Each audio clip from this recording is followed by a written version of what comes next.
এখানে তো মোটামুটি অনেক মুরব্বী দেখা যায়। এক সময় মুরব্বী আপনারা যারা আছেন 20, 30, 40, 50 বছর আগে একেবারে যথাসময়ে প্রতি বছর যেই সময় বৃষ্টি হওয়ার কথা মোটামুটি ওই সময়গুলোতেই বৃষ্টি হইতো, ঠিক না? এটা আমাদের মুরব্বীদের মুখেও আমরা শুনছি। কিন্তু এখন দেখা যায় বৃষ্টি দরকার, এখন হইব না, হবে কোন সময়? শীতের সময় যায় বৃষ্টি হইব। যখন বৃষ্টি দরকার নাই তখন এমন বৃষ্টি হবে যে এতে উপকারের চাইতে ক্ষতি হয়ে গেল।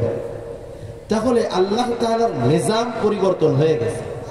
আল্লাহ তাআলার নিয়ম পরিবর্তনের ক্ষেত্রে দায়ী হলো মানুষ। মানুষ যখন নিজেদেরকে পরিবর্তন করে ফেলে তখন আল্লাহ তাআলাও মানুষের জন্য তার নিজাম নিয়ম নীতিকে পরিবর্তন করে ফেলে। এজন্য আমরা যদি আল্লাহ তাআলার পক্ষ থেকে যথাসময়ে যথাযথ পরিমাণ সব নেয়ামত গুলো চাই, এক নম্বরে আমাদের নিজেদেরকে নিজেরা পরিবর্তন করতে হবে, নিজেদের আমল পরিশুদ্ধ করতে হবে। আর একটা কথা জানায় দেওয়ার দরকার, প্রতিটা জিনিস আমরা দুটো জিনিসের আলোকে মাপবো। একটা হলো ইসলামের দৃষ্টিতে, আর একটা হলো জাগতিক বিষয়ের দৃষ্টিতে। ইসলামের দৃষ্টিকোণ থেকে নবীজি জানায় দেন গরম কোথা থেকে আসে, শীত কোথা থেকে আসে। রাসূল আকরাম সাল্লাল্লাহু আলাইহি ওয়াসাল্লামের হাদিসের মধ্যে বলেন গরম এবং ঠান্ডার মূল উৎস হলো জাহান্নাম। নবীজি সাল্লাল্লাহু আলাইহি ওয়াসাল্লাম বলেন ইশতাকাতিন নারু ইলা রাব্বিহা, জাহান্নাম আল্লাহ তাআলার কাছে অভিযোগ করলো। ফাকালাত ইয়া রাব, সে বলতেছে হে রব, আকালা বাদি বাদন, আমার এক অংশ অপর অংশকে খায়া ফেলতেছে। নবীজি বলেন ফাআদিনা লাহা বিনাফসাইন, আল্লাহ তাআলা জাহান্নামকে দুইটা শ্বাস ছাড়বার অনুমতি দিলেন। নাফাসিন ফিস শিতাই ওয়া নাফাসিন ফিস সাইফ, সে একটা শ্বাস ছাড়ে শীতের সময় আর একটা শ্বাস ছাড়ে গরমকালে। এই জন্য নবী বলেন গরমের সময় গ্রীষ্মকালে তোমাদের গরম অনুভূত হয়, আর যখন শীতকাল আসে তোমাদের ঠান্ডা অনুভূত হয়। তাহলে ঠান্ডা এবং গরমের মূল উৎস হলো জাহান্নাম। আমরা অনেক সময় মনে করি জাহান্নামের মধ্যে শুধু মনে হয় আগুন আর আগুন, মনে হয় এখানে ঠান্ডা কোনো কিছু নেই। ওইখানে ঠান্ডা আছে, তবে এই পরিমাণ ঠান্ডা যেটা মানুষের জন্য অসহনীয়। কাউকে যখন আগুনের মধ্যে দেওয়া হবে, আগুনের তীব্রতায় আল্লাহ তাআলার কাছে ঠান্ডা কামনা করবে, আল্লাহ রাব্বুল আলামিন এইবার তাকে জাহান্নামের যে অংশ ঠান্ডা ওই জায়গায় দিয়ে দিবে। এতটা শীতল, এতটা ঠান্ডা, ও আল্লাহ তাআলার কাছে আবার বলবে আল্লাহ আমারে আবার ওই আগুনের মধ্যে দিয়ে দেন। স্বাভাবিকভাবে আমাদের দেশে এরকম হয়, যখন গরম পড়ে মনে হয় শীতকালই ভালো ছিল, যখন একটু শীত পড়ে মনে হয় গরমকালই ভালো ছিল, ঠিক না? জাহান্নামীরা এরকম মনে করবে, আগুনের মধ্যে থাকলে মনে করবে ঠান্ডায় যাই, আবার যখন তাকে ঠান্ডায় দিয়ে দেওয়া হবে তখন মনে করবে ওই গরমের মধ্যেই ভালো ছিলাম। তাহলে জাহান্নামের গরম এবং ঠান্ডা এতটা বেশি যেটা বাস্তবতা মানুষের জন্য অসহনীয়, তবে ওই জায়গাগুলোতে মানুষকে থাকতে হবে। তাহলে হাদিসের আলোকে গরম এবং ঠান্ডার উৎস আমরা জানতে পারলাম জাহান্নাম। এই গরমটা গ্রীষ্মকালে আল্লাহর অনুমতিতে ছাড়ে জাহান্নাম শ্বাস। এই সময় আল্লাহ তাআলা বৃষ্টি দিয়েও আমাদেরকে কিছু শান্তি দেন, কিন্তু আফসোসের ব্যাপার হইল আমাদের কর্মের কারণে ওই বৃষ্টিটা যথাযথ সময় হচ্ছে না। বৃষ্টিটা বড় এক নিয়ামত। আপনারা জানেন সমুদ্রের মধ্যে মুক্তা পাওয়া যায়, জানেন? মুক্তা পাওয়া যায় না? অরিজিনাল মুক্তার অনেক দাম। বৃষ্টির পানি ছাড়া মুক্তা হয় না। ঝিনুক উপরে উঠে, বৃষ্টির ফোঁটা পড়ে, ও একটা ফোঁটা গ্রহণ করে, ওইখান থেকেই ওই ঝিনুকের পেটের মধ্যে মুক্তা হয়। এই বৃষ্টি এমন এক নিয়ামত, এই জন্য আল্লাহ তাআলা বলেন ওয়া আনজালা মিনাস সামাই মাআ ফাআখরাজা বিহি মিনাস সামারাতি রিজকান লাকুম। এই বৃষ্টির মাধ্যমে আল্লাহ রাব্বুল আলামিন আমাদের রিজিকের জন্য ফসল উৎপন্ন করেন। বৃষ্টির মাধ্যমেই ফসলটা ভালো হয়। যদি যথাযথ সময়ে যথাযথ পরিমাণ বৃষ্টি হয় ফসল উৎপাদন ভালো হয়। এই কথাই আল্লাহ তাআলা বলেন ওয়া আনজালা মিনাস সামাই মাআ ফাআখরাজা বিহি মিনাত তামারাতি রিজকান লাকুম, তোমাদের জন্য এই বৃষ্টির মাধ্যমেই রিজিক উৎপন্ন করা হয়, ফল ফসল উৎপন্ন করা হয়।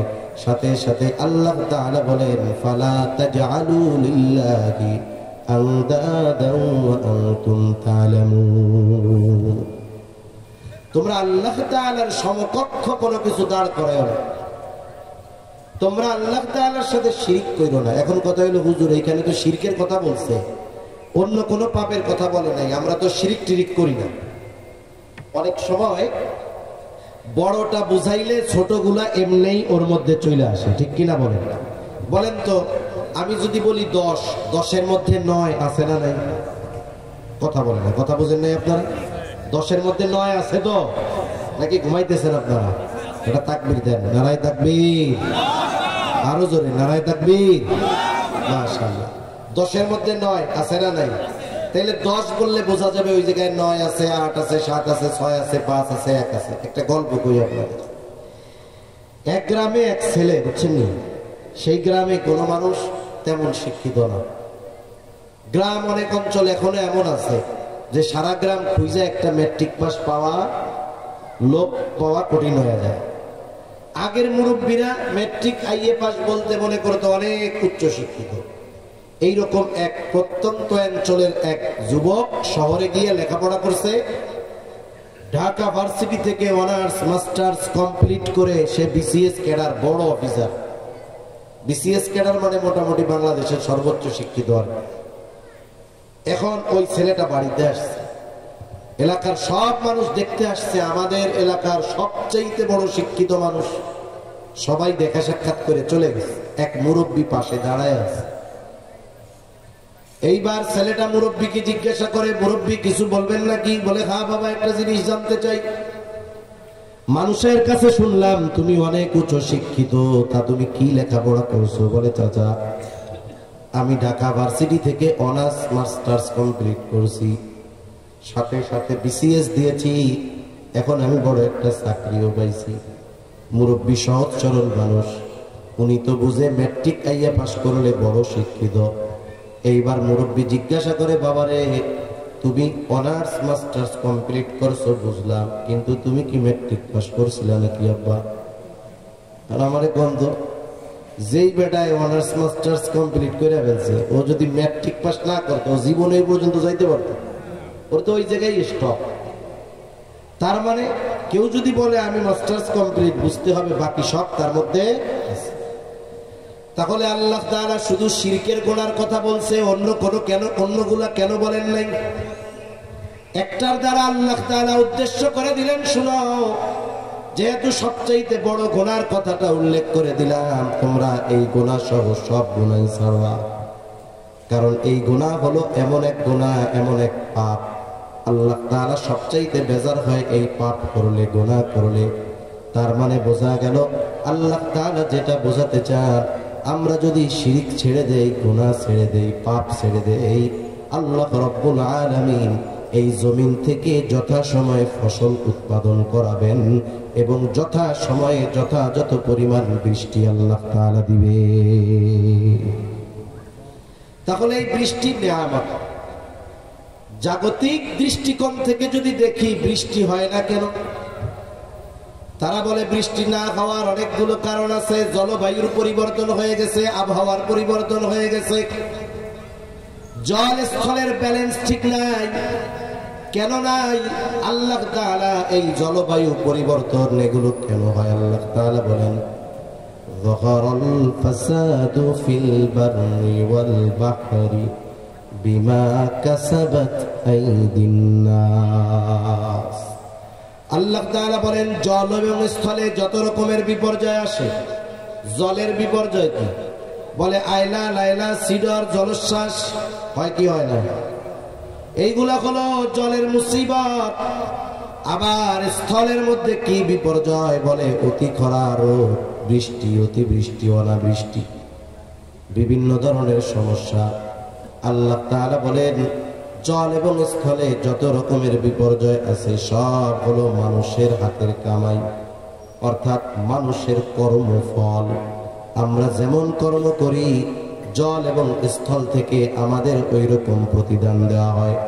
তবে নবীজির দোয়ার বরকতে চূড়ান্ত ভাবে শেষ করে দেওয়া হয় না, কারণ অতীতের অনেক উম্মত তারা অবাধ্যতার কারণে আল্লাহ তাআলা তাদেরকে চূড়ান্ত ভাবে ধ্বংস করে দিয়েছেন। কিন্তু নবীজির দোয়া, আল্লাহ আমার উম্মতের অবাধ্যতার কারণে আপনি তাদেরকে চূড়ান্ত ভাবে ধ্বংস করে দিবেন না। এই জন্য জমিনের ভিতরে এত পাপ, এত জুলুম, এত অত্যাচার, এত গুনাহ হওয়ার পরেও আল্লাহ তাআলা চূড়ান্ত ভাবে আমাদের ধ্বংস করে দেয় না, শুধু মাঝে মধ্যে একটু দিয়া আমাদেরকে সতর্ক করে দেয়। এই জন্য আল্লাহ তাআলা বলেন লিউযীকাহুম বা'দাল্লাযী আমিলু লা'আল্লাহুম ইয়ারজিউন। আল্লাহ তাআলা আমাদের এই কর্মফল হিসাবে আমাদেরকে এইগুলোর ব্যাপারে কিছু একটু আস্বাদন করান। আমরা যেই বদআমলগুলো করি এগুলোর কারণে কিছু আযাব শাস্তি আমাদের দেন। আযাব দেন কেন বলেন তো? সন্তান অপরাধ করার পরে মা বাবা সন্তানকে মারে কেন, শাস্তি দেয় কেন? যাতে কইরা অপরাধ ছাইড়া ভালো হয়ে যায়, ঠিক কিনা বলো? মা বাবা কিন্তু একবারে মাইরা ফেলে না, কি করে? শাস্তি দেয়। এই শাস্তি কেন দেয়? বলে ভালো হয়ে যাওয়ার জন্য, ঠিক কিনা বলে? ছাত্র দুষ্টুমি করে, পড়ালেখা করে না, ওস্তাদে মাইর দেয়, মাইরা ফেলানোর জন্য দেয় না। কেন দেয়? যেন সে ভালো হয়। তাহলে কিছু মায়ের মধ্যে মহব্বত আছে, ঠিক কিনা? এই জন্য আমরা যখন পাপাচারে লিপ্ত হয়ে যাই, আল্লাহ তাআলা ছোট ছোট মুসিবত দিয়ে আমাদেরকে একটু শায়েস্তা করেন, ভালোবাসা সতর্ক করে দেন। ও বান্দা, ছোট আযাব দিয়ে সতর্ক করে দিলাম, বড় আযাব আসার আগে তোমরা সতর্ক হয়ে যাও, আমি আল্লাহর দিকে তোমরা ফিরে আসো।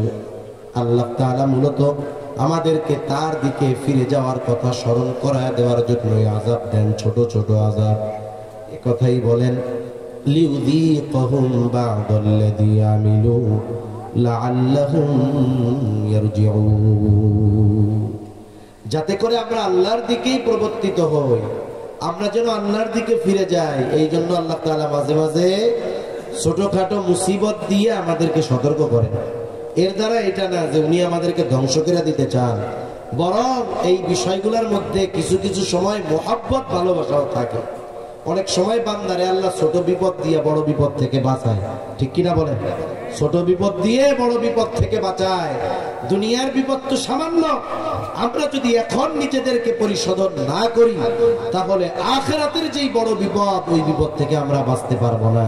এজন্য আল্লাহ বলেন লিউযীকাহুম বা'দাল্লাযী আমিলু লা'আল্লাহুম ইয়ারজিউন। এই যে আমাদের আমলের কারণে যেই শাস্তি আস্বাদন করার উদ্দেশ্য কি? যাতে করে তারা আমি আল্লাহর দিকে প্রবর্তিত হয়। তাহলে আসেন একটু খেয়াল দিয়ে কথাগুলো শুনতে হবে, নাইলে বুঝতে কঠিন হবে। আল্লাহ তাআলা বললেন মানুষের কর্মফল হলো জল এবং স্থলের বিপর্যয়।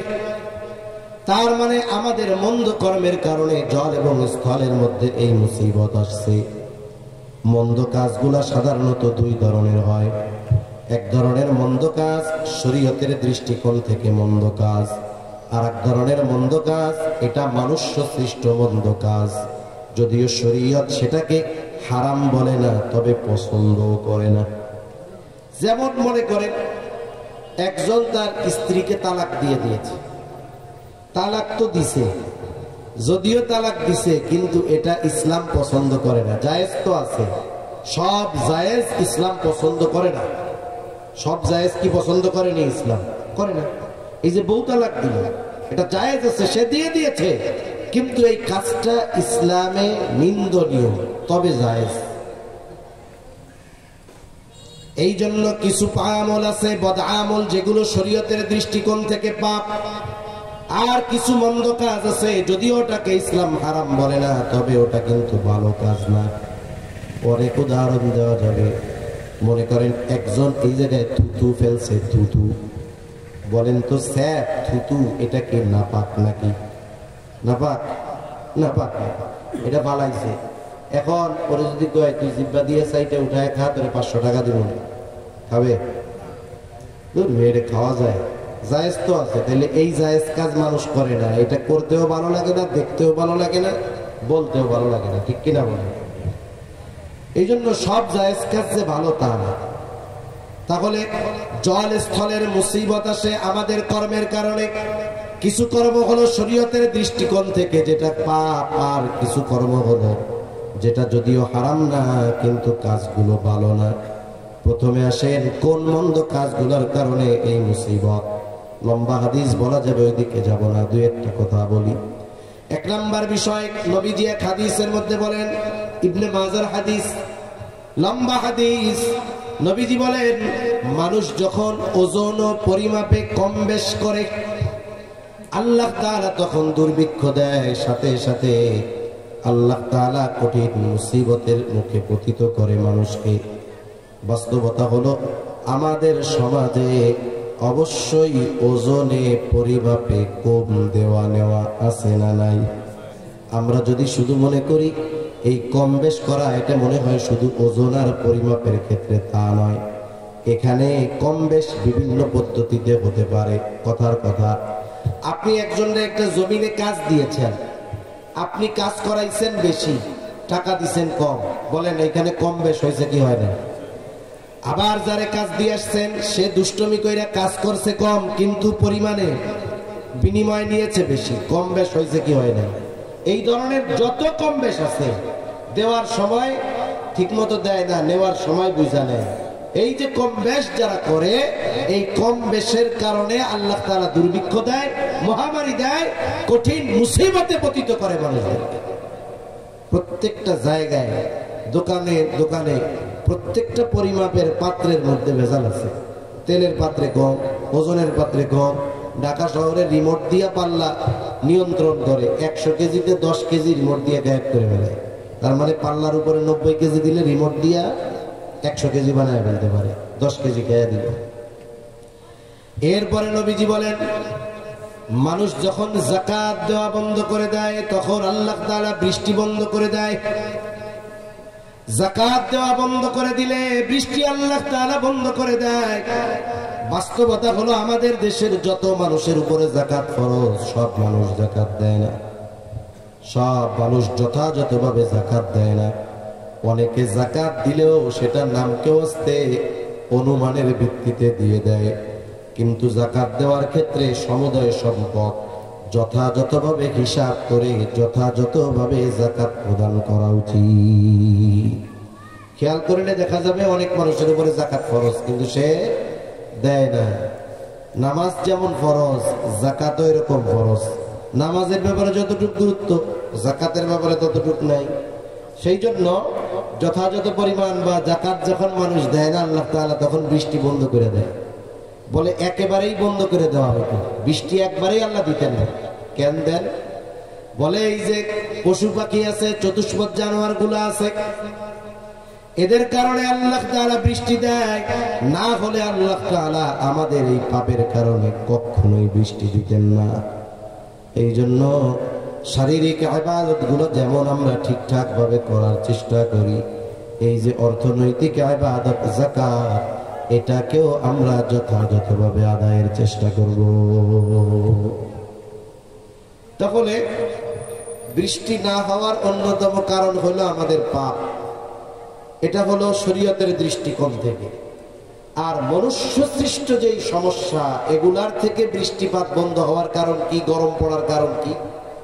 এই যে কলকারখানা দেখতেছেন, ইটের বাড়ি, ইটের বিল্ডিং, ইট ভাটা, কলকারখানা, ফ্যাক্টরি, এইগুলার যত ধোঁয়া, বায়ু দূষণ, পানি নষ্ট হইতেছে, খাল বিল ভরাট করে ফেলতেছে, সাথে সাথে উঁচু উঁচু দালান নির্মাণ হইতেছে, আরো কত কিছু হইতেছে, গাছ কেটে সাবার করে দিচ্ছে একবারে। মনে রাখবেন, আমরা যদি শীতল আবহাওয়া চাই, বেশি বেশি গাছ দরকার। বেশি বেশি কি দরকার? গাছ দরকার। এই যে গরম পড়ে, গরম পড়ার 60% কারণ হইল এই গাছ কমে যাওয়া। গাছ যত বেশি হবে, গাছ তত কার্বন ডাই অক্সাইড টানবে। কার্বন ডাই অক্সাইডের কারণে গরম বেশি হয়, অক্সিজেন বেশি ছাড়বে। এই জন্য যেখানে গাছ বেশি ওইখানের আবহাওয়া শীতল বেশি, যেখানে গাছ কম ওইখানের আবহাওয়া বেশি গরম। এজন্য এই যে মানুষ উঁচু উঁচু দালান, ফ্যাক্টরি, ইটভাটার ধোঁয়া, ফ্যাক্টরির ধোঁয়া, এগুলোর কারণে বাতাস আবহাওয়া নষ্ট হয়ে যাচ্ছে। এগুলোর কারণেই জলবায়ুর পরিবর্তন ঘটছে। এগুলো মনুষ্য সৃষ্ট কারণ। এখন আসেন, এই যে গরম, বৃষ্টি হয় না, আল্লাহর নেয়ামত থেকে আমরা বঞ্চিত, কি করলে বাঁচা যাইতে পারে? এই করণীয় বিষয়গুলো মোটামুটি আমাদের মনে রাখতে হবে। আল্লাহ তৌফিক দান করেন, সকলে বলি আমিন। বেশি সময় কষ্ট দিব না, একটু খেয়াল দিয়ে শুনলে বুঝতে সহজ হবে। আমরা যদি এই প্রচন্ড তাপ প্রবাহ থেকে বাঁচতে চাই, আসমানওয়ালা আর আসমানি নিয়ামতগুলো যদি যথাযথ সমূহ পেতে চাই, আল্লাহ তাআলা কোরআনুল কারীমের এক জায়গায় বলেন, ওয়ালাউ আন্না আহলাল কুরা আমানু ওয়াত্তাকাউ লাফাতাহনা আলাইহিম বারাকাতিম মিনাস সামাই ওয়াল আরদ। আল্লাহ রাব্বুল আলামিন বলেন, ওয়ালাউ আন্না আহলাল কুরা আমানু ওয়াত্তাকাউ, যদি ওই জনপদের মানুষেরা ঈমান আনতো, আমানু ঈমান আনতো, ওয়াত্তাকাউ আর যদি মুত্তাকি হয়ে যাইত। মুত্তাকি কাকে বলে? মুত্তাকি হওয়ার জন্য আমার মতো হুজুর হওয়া লাগবে না, এনার মতো হুজুর হইতে হবে তা না, লম্বা জামা গায়ে দিতে হবে তা না, মাদ্রাসায় পড়তেই হবে বিষয়টা এমনটা নয়। মুত্তাকি কে বলে? গোনাহ থেকে বাঁচে যে, গোনাহ মুক্ত জীবন যাপন যে করে, সেই মুত্তাকি। সে আলেম হোক আর গায়রে আলেম হোক, যদি ঈমান আনে আর গোনাহ মুক্ত জিন্দেগি সে যাপন করতে পারে, আমরাও যদি পারি, কি হবে? আল্লাহ তাআলা বলেন, লাফাতাহনা আলাইহিম বারাকাতিম মিনাস সামাই ওয়াল আরদ। আল্লাহ তাআলা বলেন, ঈমান যদি আনে আর যদি মুত্তাকি হয় তথা গোনাহ ছেড়ে দেয়, আমি আল্লাহ অবশ্যই আসমান এবং জমিনের বরকতের দরজা সমূহ আমি আল্লাহ তাদের জন্য খুলে দিব। লাফাতাহনা আলাইহিম বারাকাতিম মিনাস সামাই ওয়াল আরদ, আসমান এবং জমিনের বরকতের দরজা সমূহ আমি আল্লাহ তাদের জন্য খুলে দিব। আসমান হতে বৃষ্টির মাধ্যমে বরকত নাজিল হয়, মনে রাখবেন। বৃষ্টির মাধ্যমে রহমত আসে, বরকত আসে, আর ওটা যখন যথাযথ সময় হবে তখন জমিন থেকে আল্লাহ তাআলা আমাদের জন্য উত্তম রিজিক উৎপন্ন করবেন, ঠিক কিনা বলেন? তাহলে আমরা যদি বৃষ্টি চাই, এক নম্বরে ঈমান পাকাপোক্ত করতে হবে, দুই নাম্বার গুনাহমুক্ত জীবন আমাদের গঠন করতে হবে, তিন নাম্বার পরিপূর্ণভাবে ইসলামের মধ্যে অন্তর্ভুক্ত হতে হবে। আল্লাহ তাআলা কোরআনুল কারীমের মধ্যে বলেন, ইয়া আইয়ুহাল্লাযীনা আমানু দুখুলু ফিস-সিলমি কাফা ওয়া লা তাত্তাবিউ খুতুওয়াতিশ শাইতান ইন্নাহু লাকুম আদুউম মুবিন। আল্লাহ তাআলা বলেন, হে ঈমানদারেরা, হে মুমিনেরা, ইয়া আইয়ুহাল্লাযীনা আমানু দুখুলু ফিস-সিলমি কাফা, তোমরা পরিপূর্ণভাবে ইসলামের মধ্যে দাখিল হয়ে যাও, ইসলামের মধ্যে অন্তর্ভুক্ত হয়ে যাও। ওয়া লা তাত্তাবিউ খুতুওয়াতিশ শাইতান, আর তোমরা শয়তানের পদাঙ্ক অনুসরণ করো না। এখানে একটা জিনিস বোঝার আছে, আপনাদের কষ্ট হইতেছে নাকি? বুঝতে অসুবিধা হয় কথা নাকি এই ধরনের কথা শুনে আবার অভ্যস্ত না? একটা হলো গতানুগতিক ওয়াজ মাহফিল। আমাদের দেশে তো আমরা ওয়াজ মাহফিল বলতে বুঝি ঝাল মিষ্টি টক যা আছে সব, মানে হুজুর একটু হাসাবে, হুজুর একটু কান্দাবে, হুজুর একটু কৌতুক করবে, যাতে করে যাদের কৌতুক দেখতে ভালো লাগে এদের কৌতুকের কাজ হয়ে যায়, যারা একটু অভিনয় দেখতে চায় তারও কাজ হয়। আবার হুজুর একটু মাঝে মধ্যে গানও কিন্তু বলতে হবে, নাহলে হয় নাকি? তার মানে যারা একটু গান টান শুনতে চায় তাদেরও কিছু মনের খায়েশ মিটবে, জাল মিষ্টি টক যারে কয়। না, আমি ওই ধরনের কথা পারি না, ওইটা আমার অজ্ঞতা, আমার দুর্বলতা। আর আমি ওইটাও বুঝি যে কোরআন হাদিস বাদ দিয়ে ওয়াজ করলে এক্ষেত্রে লোকজন আরো বেশি মাইল হয়, ধাবিত হয়। এদেশে তো প্রেম শিখাইয়াও বড় মুফাসসির হয়ে যাচ্ছে, মানে শিখাইতেছে প্রেম কেমনে করতে হবে, গার্লফ্রেন্ড বয়ফ্রেন্ড এইসব, এইগুলো শিখাইয়াও দেখি যে বড় মুফাসসির হয়ে যাচ্ছে। আর হাজার হাজার বিজ্ঞ উলামায়ে কেরাম কোরআন সুন্নাহর আলোকে কথা বলে, এদের কথা মানুষ শুনতেও চায় না। এটা আমাদের রুচির দুর্ভিক্ষ, অধপতনের চূড়ান্ত আভাস, ঠিক কিনা বলেন? সেজন্য ওয়াজ মাহফিলগুলোর মধ্যে যদি কোরআন হাদিসের কথা, জীবনের দিক নির্দেশনামূলক কথা, আখিরাতমুখী হওয়ার কথা, পাপ মুক্ত জীবন গঠনের কথা যদি ওয়াজ মাহফিলগুলোর মধ্যে না হয়, ওইগুলো ওয়াজ মাহফিল বাদ দিয়ে অন্য কিছু নাম দেওয়া দরকার, ঠিক কিনা বলেন? আমরাও দেখছি ছোটবেলায় বুজুর্গানে দিন ওয়াজ করছে। আমি যে ওয়াজ করি এটা আমার ক্ষেত্রেও কিয়ামতের আলামত মনে হয়। আমরা দেখছি ছোটবেলায় বুজুর্গানে দিন ওয়াজ করছে, তখন সারা রাত মাহফিল হইতো। আমরাও দেখছি সারা রাত মাহফিলের সিস্টেম। শীতের দিন মুরব্বীদের দেখতাম মাগরিবের পরে সুন্দর মতো হারিকেনটা নিয়ে ল্যাপ কম্বল বালিশ টালিশ নিয়ে মাহফিলে চলে যেত। দীর্ঘ রাত 12টা-1টা পর্যন্ত মাহফিল হইতো। এরপরে সবাই ঘুমায় যাইতো মাহফিলের ময়দানে, খ্যাট বিছানো থাকতো। এই পলিথিন ছিল না, খ্যাট বিছায়া দিত। এরপরে ঘুম। তাহাজ্জুদের সময় মানে ফজরের ওয়াক্ত হওয়ার আধা ঘন্টা আগে সবাই ডেকে দিত। একবারে সবাই উঠা উঁচু কইরা নামাজ কালাম পড়ে জিকিরে মশগুল হইতো। এরপরে ফজরের নামাজ হইতো।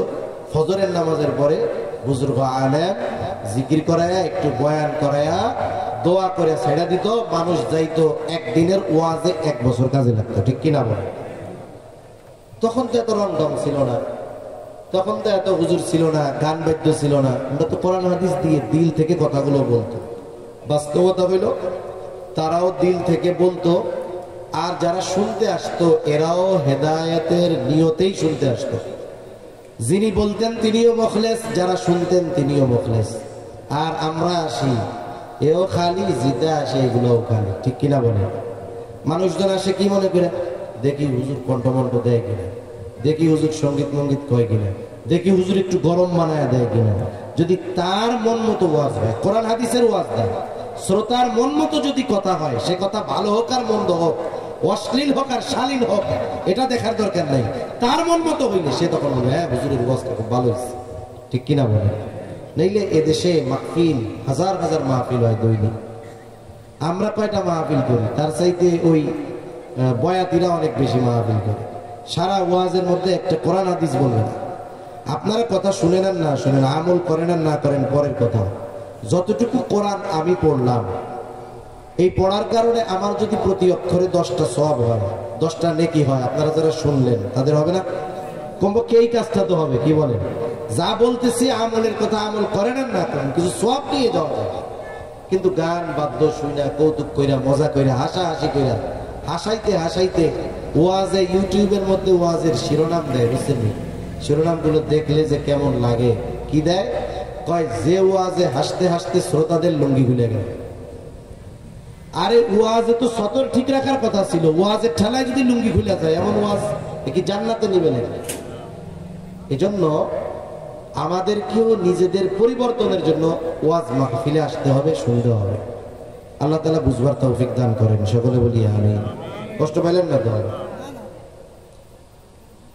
তাহলে আল্লাহ রাব্বুল আলামিন 1 নম্বরে জানায়া দেন, প্রথমে আমরা যদি ঈমান আনি, 2 নম্বরে যদি গুনাহ ছাড়ি, আসমান এবং জমিনের বরকতের দরজা সমূহ খুলে দিবেন কে? 2 নম্বর, আল্লাহ রাব্বুল আলামিন বলেন ইসলামের মধ্যে পরিপূর্ণ দাখিল হয়ে যাও। বলে কেন? বলে যেখানে ইসলাম পরিপূর্ণ সেখানে নিয়ামত পরিপূর্ণ। সুবহানাল্লাহ। আল্লাহ রাব্বুল আলামিন বিদায় হজের দিন আরাফাতের ময়দানে রাসূল আকরাম সাল্লাল্লাহু আলাইহি ওয়াসাল্লামের কাছে ওহী নাজিল করে ইসলাম পরিপূর্ণতার ঘোষণা দিয়েছেন। একটা ঘটনা শোনাই আপনাদের। খলিফাতুল মুসলিমিন হযরত ওমর রাদিয়াল্লাহু তাআলা আনহুর কাছে একজন ইহুদি আসছে। ইহুদি আয়েশা বলে, ও খলিফাতুল মুসলিমিন, আপনাদের কোরআনে এমন একটা আয়াত আছে যেই আয়াত আল্লাহ তাআলা আপনাদের নবীর উপরে নাজিল করেছেন।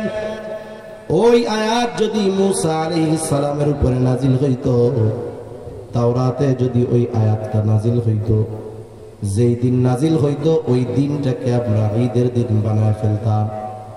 হযরত ওমর রাদিয়াল্লাহু তাআলা আনহু বলেন, কোন আয়াত যেটা নাজিল হইলে তোমরা ওই দিনটারে ঈদের দিন বানায় ফেলতা?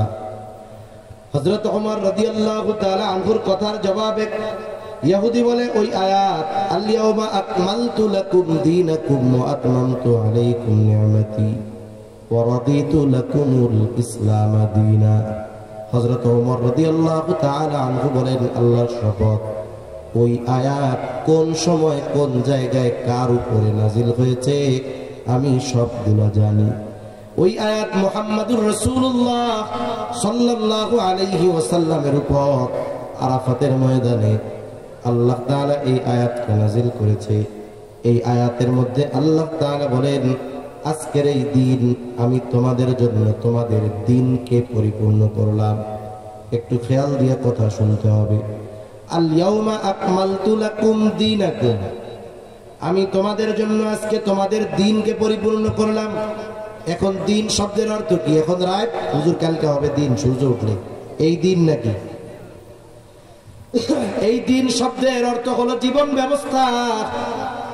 তথা আজকে আমি তোমাদের জন্য জীবন পরিচালনার জন্য যা কিছু দরকার সব কিছু পরিপূর্ণ করলাম।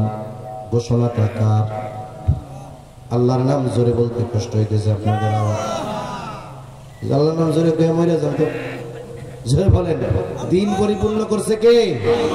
আমাদের জীবন ব্যবস্থা পরিপূর্ণ করেছে কে? কেউ যদি বলে ইসলাম পূর্ণাঙ্গ জীবন ব্যবস্থা না, তাইলে সে বেঈমান, কোনো সন্দেহ। দিন শব্দের অর্থ জীবন ব্যবস্থা। আমরা মনে করি নামাজ, রোজা, হজ, যাকাত এটাই মনে হয় ইসলাম, এটাই মনে হয় দিন। বিষয়টা এমন নয়। জীবনের প্রত্যেকটা ক্ষেত্রে ইসলাম আছে। আল্লাহ তাআলা সেই কথাই জানায় দেন, আল-ইয়াওমা আকমালতু লাকুম দীনাকুম ওয়া আতমামতু আলাইকুম নি'মাতি। আল্লাহ তাআলা আগে দিন পরিপূর্ণতার ঘোষণা দিয়েছেন, এরপরে নিয়ামত পরিপূর্ণতার ঘোষণা দিয়েছেন। তার মানে আল্লাহ তাআলার পক্ষ থেকে পরিপূর্ণ নিয়ামত আমরা পাব তখন যখন পরিপূর্ণ দিন আমরা অনুসরণ করব। যতক্ষণ না আমরা আল্লাহ তাআলার প্রদত্ত এই জীবন ব্যবস্থা আমাদের জীবনের সাথে যতক্ষণ না ফিট না করব, ততক্ষণ আল্লাহ তাআলার পক্ষ থেকে পরিপূর্ণ নিয়ামত পাওয়া যাবে। এজন্য আল্লাহ তাআলা বলেন, ওয়ারাদিতু লাকুমুল ইসলাম দীনা, ইসলামকে আমি তোমাদের জন্য জীবন ব্যবস্থা হিসাবে মনোনীত করলাম। তার মানে ইসলাম হলো পূর্ণাঙ্গ পরিপূর্ণ এক জীবন ব্যবস্থা।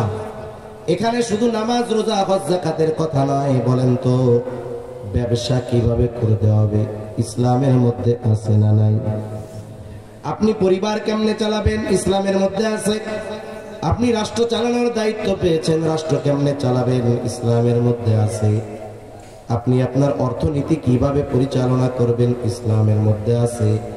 কেউ যদি সংশয় সন্দেহ পোষণ করে, এই বিষয়ের সমাধান মনে হয় ইসলামের মধ্যে নাই, আমি বলবো যারা সংশয় সন্দেহ পোষণ করে নিঃসন্দেহে তাদের ঈমানের মধ্যে সমস্যা রয়েছে।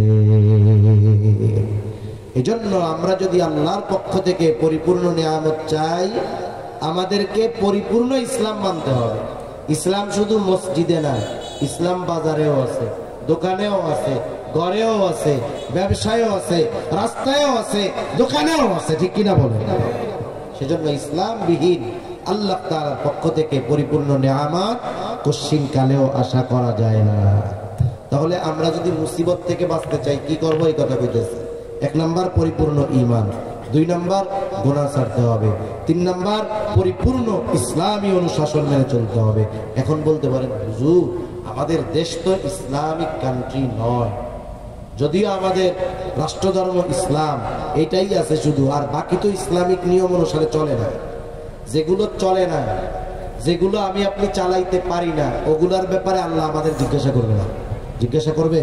আরে মিয়া, আমি আমারে আপনারা জিজ্ঞাসা করবে যে তুমি কেন বাংলাদেশ থেকে ব্যাংকিং ব্যবস্থা থেকে সুদকে উৎখাত করতে পারো না? এই প্রশ্ন আমারে আপনারা আল্লাহ করবে না, কারণ ওই ক্ষমতা আল্লাহ আমারে আপনারা দেয় না। কিন্তু আমারে জিজ্ঞাসা করবে তুমি সুদ খাইছো নাকি। তাহলে বোঝা গেল ব্যাংকের সুদ, সুদী ব্যাংক, ওগুলোর ব্যাপারে আমারে জিজ্ঞাসা করবে না, কিন্তু আমি আপনি সুদী কারবারের সাথে জড়াইছি কিনা এ জবাবদিহিতা আল্লাহর কাছে দিতে হবে, কি হবে না? এজন্য আমার ব্যক্তি জীবনে যতটুকু ইসলাম মানা সম্ভব, ততটুকু যদি না মানি ধরা খেয়ে যেতে হবে।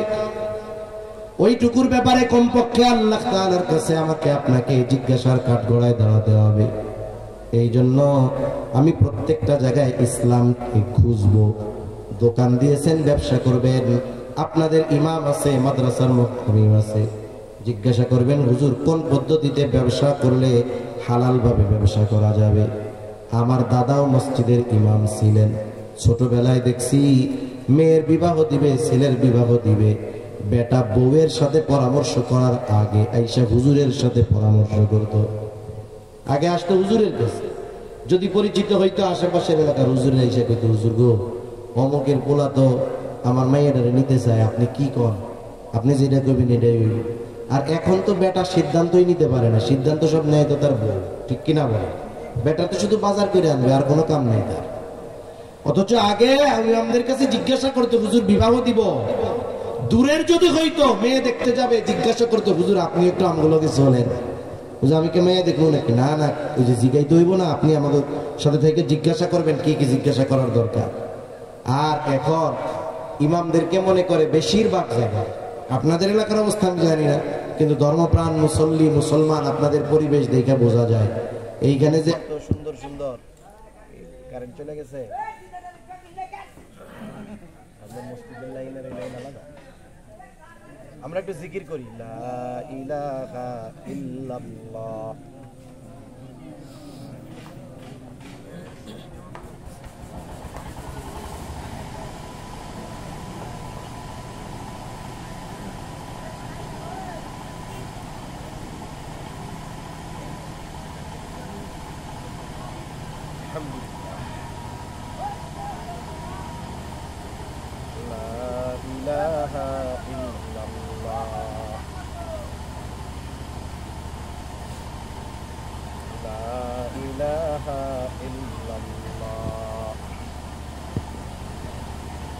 লা ইলাহা ইল্লাল্লাহু মুহাম্মাদুর রাসূলুল্লাহ সাল্লাল্লাহু আলাইহি ওয়াসাল্লাম। এই জায়গায় কত সুন্দর মাদ্রাসা, আর একটা ভালো মহিলা মাদ্রাসা ওইদিকে আছে। এলাকার মানুষ ধর্মপ্রাণ বিধায় সন্তানদেরকে মাদ্রাসায় দেয়, সাথে সাথে অধিকাংশ ছাত্রকে আবার নিজের ঘরে লজিং রেখে খাওয়ায়। এখন তো অনেক এলাকায় সব নাই। তা আমরা দেখছি যে ইমামদের সাথে মানুষ তার ব্যক্তিগত জীবনের পরামর্শগুলো করতো ওলামায়ে কেরামের সাথে, কিন্তু একটা সময় আমরা আলেমদের থেকে নিজেদেরকে দূরে সরায় ফেলছি। ষড়যন্ত্র করে আলেমদের থেকে আমাদেরকে দূরে সরায় দেওয়া হয়েছে, যার কারণে আমাদের পারিবারিক জীবন ব্যবস্থা থেকে ইসলাম দূর হয়ে গেছে। আমরা তো অনেক জায়গায় দেখি মসজিদ কমিটির দায়িত্বশীল হাজী সাহেব মানুষ, কিন্তু তার স্ত্রী তার কন্যা মসজিদের সামনে দিয়ে অর্ধউলঙ্গ হয়ে হেঁটে যায়, ঠিক কিনা বলেন? উনি মনে করে ইসলাম মনে হয় মসজিদের মধ্যেই, আর বাইরে মনে হয় ইসলাম নেই, এমন নাকি? সেজন্য আগের মানুষ জিজ্ঞাসা করতো সবসময় এসে হুজুর এটা করব কেমনে দিনের আলোকে করা যায়, ব্যবসা করব কেমনে হালাল ভাবে করা যায়, হুজুর আমি এটা করতে চাই, এটা শরীয়তের দৃষ্টিতে কি আছে। আমি আমার জীবনটাকে যদি একজন আলেমের তত্ত্বাবধানে রেখে চালাইতাম, তাহলে আশা করা যায় দ্বীনের উপরে চলা আমার জন্য সহজ করে দিতেন কে। তাহলে ৩ নাম্বার বিষয় হলো যে পরিপূর্ণ ইসলামের মধ্যে দাখিল হতে হবে। রাষ্ট্র জীবন, রাজনৈতিক জীবন, পারিবারিক জীবন, সামাজিক জীবন, অর্থনৈতিক জীবন, সব জায়গায় ইসলাম আছে। ৪ নাম্বার যেই কাজটা করব, যখন বৃষ্টি হয় না, একটা আমল নবীজি হাদিসের মধ্যে শিখাই দিয়েছেন, সালাতুল ইস্তিসকা, বৃষ্টি প্রার্থনার নামাজ। আমাদের এই সময় অনেক জায়গায় পড়তেছে, কিন্তু আফসোস হইল এটাকে একটা ট্র্যাডিশন বানায় ফেলা হয়েছে। মানে আমাদের এলাকায় এগুলাই মাহফিলও যেরকম হয়, অমুক মসজিদে দিছে, আমরা না দিলে কি হয়, আমরা না দিলে ইজ্জত থাকবো না। ওরে বাবা, অমুকে ওই হুজুরে আনছে জানোস নি, ওগো প্যান্ডেল বইরা লোক উতরায় পড়ছে, আমাকে যদি মাঠ না পড়ে ইজ্জত থাকবো নি, অমুক ট্রেন 1 লাখ লাগলেও দিন আছে না নাই বলেন? এটা একটা ট্র্যাডিশন বলে এটাকে। এগুলো এই ধরনের ইবাদত কোনো কাজে আসে, এগুলো শো আপ, লোক দেখানো, এই ইবাদতে আরো ক্ষতি হয় বেশি। এখন গতানুগতিক ভাবে ওই মসজিদওয়ালারা পড়ছে, আরে আমরা না পড়লে হয়নি, এরাও পড়তেছে। কিন্তু সালাতুল ইস্তিসকা, শুধু নামাজ কোন পদ্ধতিতে পড়তে হবে এটা জানলে তো হবে না, পরিবেশ পরিস্থিতি পারিপার্শ্বিক অবস্থা কিভাবে কি হওয়ার দরকার, এর জন্য উলামায়ে কেরামের সাথে পরামর্শ করে করার দরকার। এগুলো শর্ত আছে, কিছু শর্তগুলোর আলোকে করতে হবে। ফকিহগণ, বিজ্ঞ ফকিহগণ লিখেছেন আগে রোজা রাখতে হবে 3 দিন। একেবারে বৃষ্টি হয় না, খাল বিল সব শুকিয়ে গেছে, এমন অবস্থা পানির কোনো ব্যবস্থাই নাই। এইবার নামাজের ব্যবস্থা করবে খোলা মাঠে, খোলা মাঠে করবে, যত বেশি সম্ভব মানুষ আসবে, এর মধ্যে ওই অসুস্থ মানুষ থাকবে, শিশুরা থাকবে, গবাদি পশুগুলারে নিয়ে আসবে। এখন বৃষ্টি, নামাজ পড়লেই যে বৃষ্টি হবে বিষয়টা কিন্তু এমন, কিন্তু মূল একটা শর্ত আছে, ওইখানে যারা উপস্থিত হবে সবাইকে খালেস তওবা করতে হবে। আল্লাহ সুদখোর ঘুষখোর আর একজনের জামাই রেখায় ও আইসা নামাজে দাঁড়াবে আর আল্লাহ তাআলা বৃষ্টি দিবে, এত সহজ নয়। মুসা আলাইহিস সালাম সালাতুল ইস্তিসকার ইমামতি করতেছে, বৃষ্টি হয় না। কি বাবা বৃষ্টি হয় না কেন? আল্লাহ তাআলা ওহী মারফত জানায় দিলেন একজন আছে পাপী, ওর কারণেই বৃষ্টি হইতেছে না।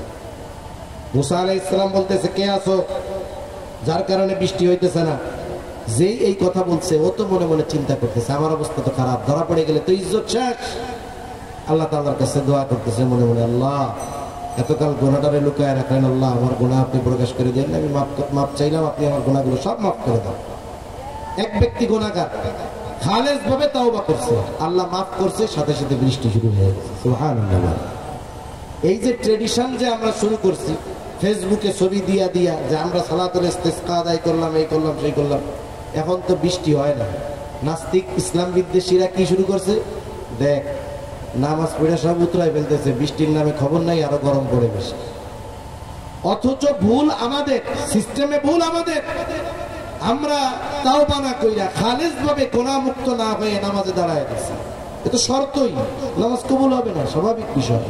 এজন্য কোন ইবাদতকে গতানুগতিক পদ্ধতিতে করতে গিয়ে ওই ইবাদতের যেই আজমত এটাকে নষ্ট করা কখনোই উচিত হবে না।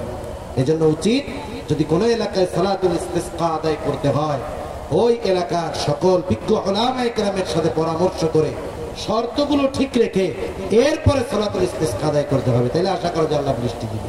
অনেক বুজুর্গের কথা শুনেছি, আল্লাহ তাআলা দুই একজনকে দেখাইছেন যে বৃষ্টি হয় না মাসের পর মাস, তারা ময়দানে গিয়ে সালাতুল ইস্তিসকা আদায় করছে, বাড়ি ফেরার আগেই বৃষ্টি শুরু হয়ে গেছে, কারণ পদ্ধতি ঠিক ছিল। ঠিক কিনা বলেন? সেজন্য যদি সম্ভব হয় তাহলে উলামায়ে কেরামের পরামর্শ এবং দিক নির্দেশনা অনুযায়ী যদি বৃষ্টি বেশি না হয়, এমন অবস্থা যদি হয়, তীব্র গরম বৃষ্টি হয় না, জীবন অতিষ্ঠ, উলামায়ে কেরামের পরামর্শে সালাতুল ইস্তিসকা আমরা আদায় করব। 5 নাম্বার, এটা হলো অ্যান্টিবায়োটিক আমল। মনে রাখবেন, যখন কোনো ওষুধ স্বাভাবিক অবস্থায় কাজ করে না, অ্যান্টিবায়োটিক দেওয়া হয়। অ্যান্টিবায়োটিক এমন এক ওষুধ যেটা সব রোগেই লাগে। ঠিক কিনা বল? অ্যান্টিবায়োটিক সব রোগে লাগে। আপনার জ্বর হইছে, জ্বর না পায় সারে না, আপনার ডাক্তার কি বলবে? যাবে না রে ভাই, ভাইরাস জ্বর, অ্যান্টিবায়োটিক খান। ঠিক কিনা এরকম বলে না? ব্যথা হইছে, যায় না, লাস্টে কি কয়? ভাই এই ব্যথা সহজে যাবে না, আপনি অ্যান্টিবায়োটিক খান। এইরকম ওষুধের সর্বশেষ যেই পরামর্শ এটা হলো অ্যান্টিবায়োটিক। সব রোগে এক ধরনের অ্যান্টিবায়োটিক এই দেয়, ফ্লুক্লোক্স এই জাতীয় ওষুধ দেয়, সব রোগের অ্যান্টিবায়োটিক এক। অনুরূপ ভাবে আমাদের কিছু আমল আছে, কিছু আমল আছে সব রোগের ব্যাপারে এক আমল, এক ওষুধ। সুবহানাল্লাহ বলেন। সেই অ্যান্টিবায়োটিকের নাম হলো ইস্তিগফার। ইস্তিগফার হলো অ্যান্টিবায়োটিকের মতো এক আমল, যেটা সব রোগের ক্ষেত্রে দেওয়া হয়, সব অসুবিধার ক্ষেত্রে দেওয়া হয়। তাফসীরের মধ্যে আসছে, এক লোক হাসান বসরি রাহমাতুল্লাহি আলাইহির কাছে আসছে। হাসান বসরি প্রসিদ্ধ একজন তাবেঈ। ওনার কাছে এসে বলে, হুজুর আমার ছেলেবেলে কিচ্ছু হয় না। বলে, যাও তুমি ইস্তেগফারের আমল করবা। আর একজন আসছে, হুজুর আমার জমিতে তো ভালো ফসল হয় না। বলে, যাও তুমি ইস্তেগফারের আমল করবা। এক একজন আইসা ওনারে এক এক অসুবিধার কথা বলে, আর উনি শুধু বলে তুমি ইস্তেগফার করো, শুধু ইস্তেগফার করো। এখন একজন জিজ্ঞাসা করতেছে, হুজুর সমস্যা এতগুলো পাইলাম, আপনি শুধু ইস্তেগফারের কথা বলেন কেন?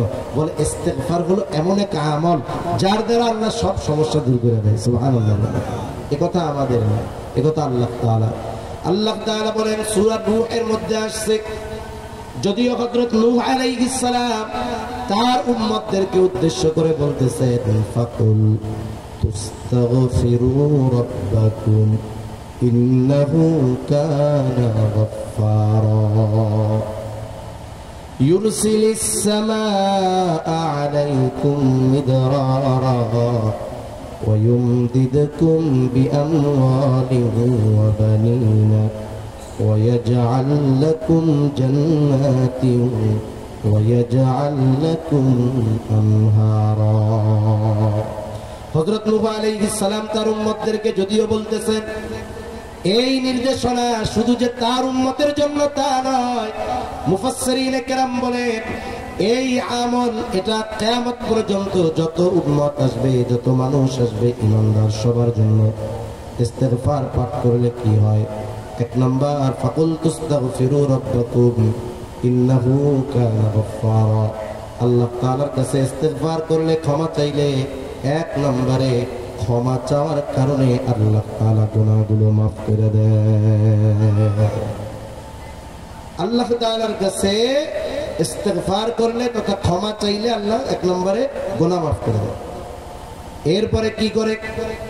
যারে আল্লাহ মাফ করে দিছে, যার গোনা নাই মাফ চাইছে, তার উপরে তো আল্লাহ খুশি। কারণ হাদিসের মধ্যে আসছে আমরা যদি গোনা না করতাম তাহলে আল্লাহ তাআলা আরেক জাতি সৃষ্টি করতেন গোনা করার জন্য। ওরা গোনা করতো, আল্লাহর কাছে মাফ চাইতো, আর আল্লাহ তাআলা মাফ করে দিতেন। সুবহানাল্লাহ। তা আল্লাহ তাআলা মাফ করে দেন। বান্দার উপরে খুশি না হইলে কি আল্লাহ মাফ করতেন নাকি? আল্লাহ খুশি হইলে কি করে? হাদিসের মধ্যে আসছে আল্লাহ তাআলা যখন খুশি হয় যেইগুলো করেন এর মধ্যে একটা হলো আল্লাহ তাআলা উপকারী বৃষ্টি দান করে। আল্লাহ তাআলা খুশি হইলে বাড়িতে মেহমান পাঠায়। এক সময় তো মানুষ মেহমান আসলে খুশি হইতো, এখন মেহমান আসলে চিন্তা করে আল্লাহরে কি করবে, আল্লাহই ভালো জানে। এজন্য মেহমান আসলে খুশি হইতে হয়। আবার মেহমান যিনি আসবেন উনি ভাবওয়ালা হইলে হবে না। মেহমানরে যা দিবে মেজবান, অ্যাবিলিটি যা আছে তাই তো দিবে, ঠিক কিনা কন? এখন মনে করেন আমাদের দেশের সমস্যা হলো কি, একজন মেজবান তার অ্যাবিলিটি কম, আত্মীয় আসছে মেহমান, আত্মীয় এরকম ভালো মন্দ না খাওয়াইলে এটা যে বদনাম করে। এখন এই মেজবান কি করে? কষ্ট কইরা আর একজনের কাছ থেকে কর্জ কইরা প্রয়োজনে সুদে টাকা আইনা মেহমানরে খাওয়ায়, আছে না নাই? অথচ সাহাবায়ে কেরামের অবস্থা কেমন ছিল শোনাই আপনাদের। আমার কথা আসলো তাই বলতেছি যে এক সাহাবীর বাড়িতে আর এক সাহাবী আসতে বেড়াই। এখন ওই বাড়ির লোকজন রাখছে রোজা। রোজা রাখছে কেন? ওনাদের ঘরে খাবার নেই। চিন্তা করছে খাবার যেহেতু নাই তাহলে অসুবিধা কি, পানি আর খেজুর যা আছে এটা খাইয়া ওনারা রোজা আছে।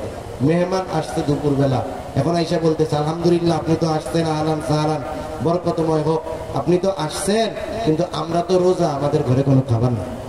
মনে করেন আমি আপনি যদি কোনো জায়গায় মেহমান হয়ে যায়, ওই মেজবান যদি রোজা রাখে, ঘরে যদি খাবার না থাকে, আর মুখের উপরে যদি বইলা দেয় যে আপনি আসছেন, আহলান সাহলান, আপনার আগমন বরকতময় হোক, আসছেন তো, আমরা তো রোজা, আমাদের ঘরে কোনো খাবার নেই।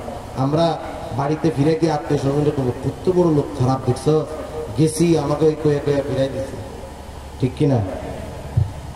মেজবান বলছে, মেহমানও কিছু মাইন্ড করে, মেহমানও কিছু কি মাইন্ড করে না, মেহমান বরকত নিয়ে আসে। একটু পরে একজন সুন্দর মতো খাবার দাবার নিয়ে এসে হাজির, সুবহানাল্লাহ বলে। এই জন্য মেহমান নিঃসন্দেহে বরকত নিয়ে আসে। আবার মেহমান যিনি হবেন তিনি মেজবানের উপরে জুলুম হয়ে যায় এরকম কোনো কিছু করবেন। মেহমান মেজবানকে সান্ত্বনা দিবেন, আমি তো আপনার ঘরের মানুষের মতো, যা আছে তাই দেন আলহামদুলিল্লাহ। সেজন্য এই আন্তরিকতা, এই আন্ডারস্ট্যান্ডিং, এই মহব্বত না থাকার কারণে এখন আত্মীয়র বাড়িতে আর বেশি বেড়াইতে যায় না। গেলে বিরক্ত মনে করে, নিজেরও মনে হয় যে মনে হয় বোঝা হইয়া আছি, আর যারা আসে আসার পরেও মনে করে যে এই যে মেহমান আসলো, আল্লাহ রে কবে যাবে আল্লাহ ভালো জানে। যদি 3 দিন থাকে 9 বেলা কি গোশত দিয়ে খাওয়ানো সম্ভব? 9টা মুরগি কিনতে গেলেও কত টাকা লাগে। এজন্য আমাদের আন্তরিকতার অভাব। মেহমান আসলে রাগ হবো না, আর যার মেহমান আমি হব তার উপরে যেন জুলুম না হয়ে যায় সেদিকেও খেয়াল রাখবো ইনশাআল্লাহ। তাহলে আল্লাহ তাআলা গুনাহ মাফ করেন কেন? গুনাহ মাফ করেন তো খুশি হইলে। আর খুশি হইলে আল্লাহ কি দেন? যে গুলো দেন এর মধ্যে একটা হইল আল্লাহ বৃষ্টি দেন। এই কথাই আল্লাহ তাআলা বলেন, ফাকুলতু আস্তাগফিরু রাব্বাকুম ইন্নাহু কানা গাফফারা ইউরসিলিস সামাআ আলাইকুম মিদরারা। আল্লাহ তাআলা খুশি হইয়া কেমন বৃষ্টি দিবেন, মুফাসসিরিনে কেরাম লেখেন যতটুকু পরিমাণ তথা এক কথায় উপকারী বৃষ্টি আল্লাহ তাআলা দেন। ইস্তিগফারের আরো উপকার কি? ওয়ায়ুমদিদুকুম বিআমওয়ালিন ওয়া বানিন ওয়ায়াজআল লাকুম জান্নাতিন ওয়ায়াজআল লাকুম আনহারা। আল্লাহ তাআলা বলেন ওয়ায়ুমদিদুকুম বিআমওয়ালিন ওয়া বানিন, যারা ইস্তিগফার পাঠ বেশি বেশি করবে আল্লাহ তাআলা বলেন তাদেরকে তাদের সম্পদ এবং সন্তান দ্বারা সাহায্য করা হবে। মনে রাখবেন কিয়ামতের দিন এমন একটা দিন, ইয়াউমা লা ইয়ানফাউ মালুন ওয়ালা বানুন, সেই দিন সম্পদ সন্তান কোনো কাজে আসবে না।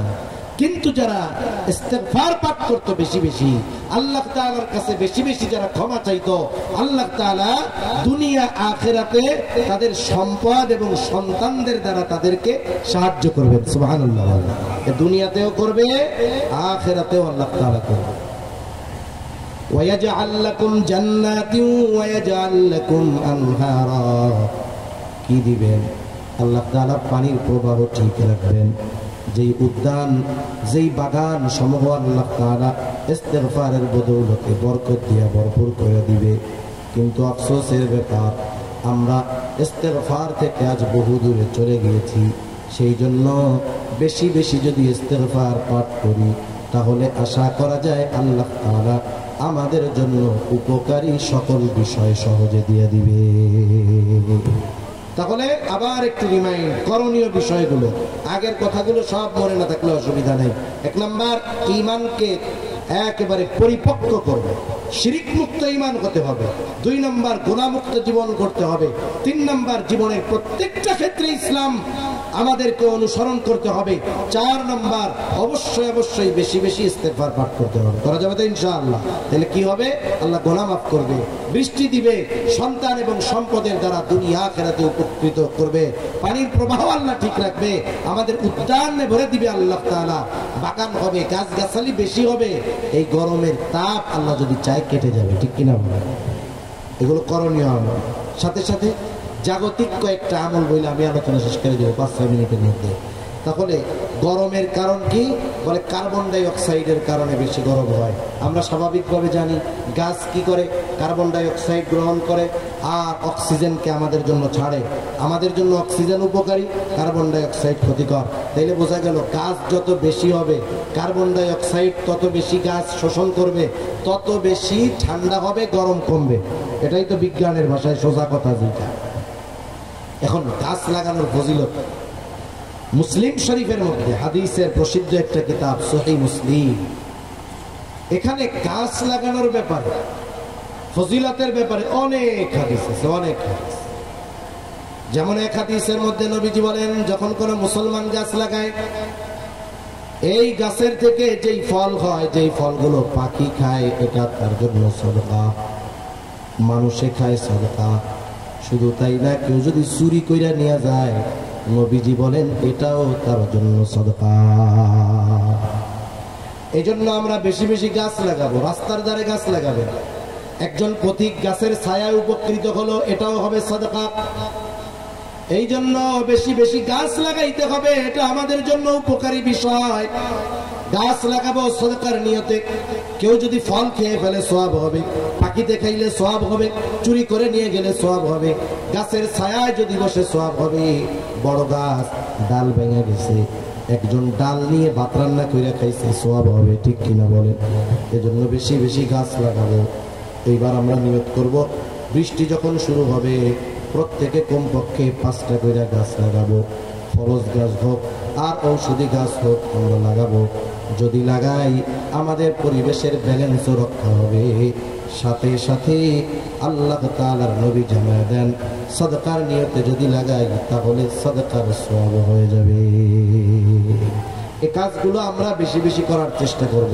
তাহলে এই উত্তাপ তাপ আল্লাহর নারাজি থেকে বাঁচতে শরীয়তের দৃষ্টিতে যেই কাজগুলো করণীয় এগুলো করব। সাথে সাথে এই গরম থেকে বাঁচতে আবহাওয়াকে যদি সঠিকভাবে ঠিকভাবে রাখতে হয়, অক্সিজেন যদি পাইতে হয়, গরম থেকে যদি বাঁচতে হয়, শীতল আবহাওয়ার যদি প্রয়োজন হয়, তাহলে নিঃসন্দেহে গাছগাছালির বিকল্প কোনো কিছু নেই। আল্লাহ তাআলা জান্নাতের মধ্যেও তো গাছগাছালি দিয়ে সাজাইছেন। মনে রাখবেন, এই সবুজায়নের একটা প্রভাব আছে। জান্নাতের কালার হলো সবুজ। জান্নাতের কালার কি? সবুজ হইল জান্নাতি কালার। সবুজ কি কালার? জান্নাতি কালার। এই জন্য দুনিয়াকে যদি আমরা এই জান্নাতি রঙে রাঙাইতে পারি, আমলের দ্বারা নিজেদেরকে, গাছ লাগানোর দ্বারা পরিবেশকে, আমরা যদি এই নিজেদেরকে জান্নাতি রঙে রাঙায় ফেলতে পারি, তাহলে আশা করা যায় আমাদের পাপের কারণে এই যে জল এবং স্থলে যেই বিপর্যয়, আল্লাহ তাআলা এটাকে স্বাভাবিক করে দেবে ইনশাআল্লাহ। আল্লাহ সুবহানাহু ওয়া তাআলা আমাদের সবাইকে কথাগুলো বুঝবার, আমলের কথাগুলো আমল করবার তৌফিক দান করেন। সকলে বলি আমিন। ওয়া আখিরু দাওয়ানা আলহামদুলিল্লাহি রাব্বিল আলামিন। আসসালামু আলাইকুম।